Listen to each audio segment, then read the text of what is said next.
I'm very interested in the Long Island serial killer, and then compare that to Kohberger, where very, very, very thin circumstantial case.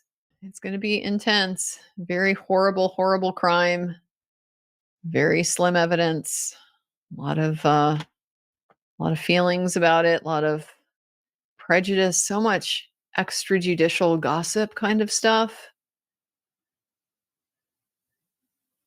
A lot of poisoning of the well in that regard.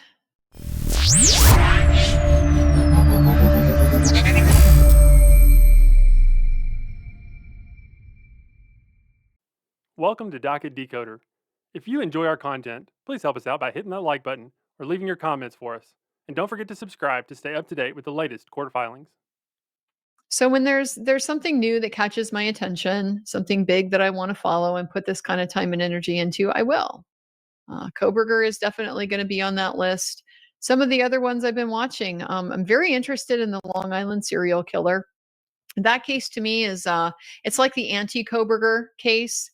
If you take those two probable cause affidavits and hold them up side by side, it just, to me, it's a massive illustration of the difference between a strong circumstantial case that is built on solid, conventional police investigation techniques, corroborating on all kinds of different levels.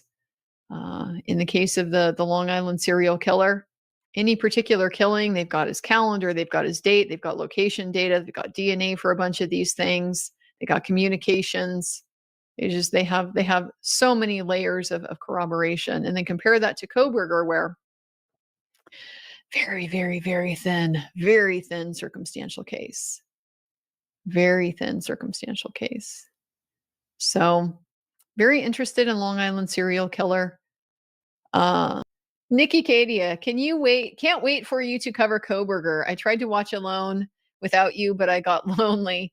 I have to have your snark and commentary like Hank Thrust lol mentioned on Defense Diaries. Well, I don't know if we're going to get those moments like that over there in Kohberger.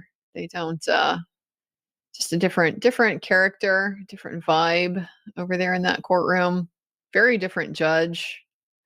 Still very prosecution friendly, but not one that we would accuse of not being in control of his courtroom. You notice how even with something as basic as who is speaking first, Bev won't take charge of the damn courtroom.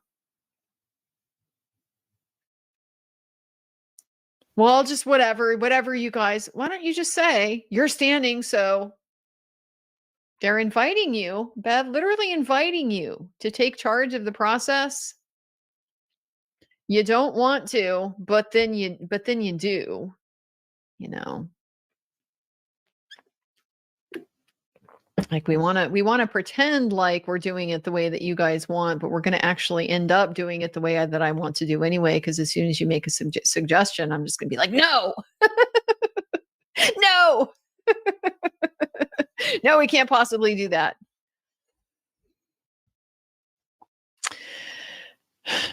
Kohberger is going to be intense, guys. It's going to be intense. Very horrible, horrible crime. Very slim evidence. A lot of feelings about it. A lot of prejudice. So much extrajudicial gossip kind of stuff. A lot of poisoning of the well in that regard, where I could easily see a situation where the evidence gets vetted in court. It's very, very strong, or it's very weak, very, very marginal circumstantial case at best. But you'd have, a bunch of people who've heard all kinds of stuff outside of the court process. Well, but remember when he was sitting at the kitchen table sorting the garbage with his gloves on, Remember when he did a weird thing in school? What was the neighbor thing? The thing with the neighbor?